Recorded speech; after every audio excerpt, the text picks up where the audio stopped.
Good morning mga person! Tara, samahan niyo ako magluto ng giniling. Simpleng giniling lang naman yung gagawin natin. Yung basic lang na mga ingredients ang gagamitin natin para mas mabilis lutuin, di ba? So ayun, naglagay na tayo ng mantika. Isang kutsa natin yung giniling natin. Actually, hindi ko na yan hunugasan. Sabi nila mas masarap to kasi yung giniling. Pag hindi siya hinuhugasan, ida-direct mo na siyang lutuin doon sa pan. Or kung paano mo siya lutuin, ikaw na bahala.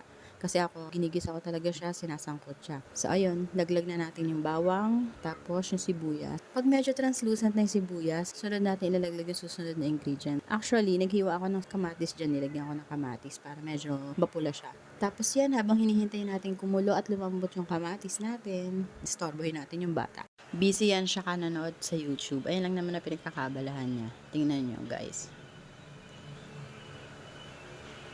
Oh, di ba? Nagpapakute. Oh, di ba? Pakit pa. So, ayun, medyo lumambot na yung kamatis natin. Nilagay ko na rin dyan yung patatas tsaka yung carrots para lumambot. Medyo nilagyan ko ng onting ketchup. Ayun. O, siya. Okay na yan. Tara na! Bye!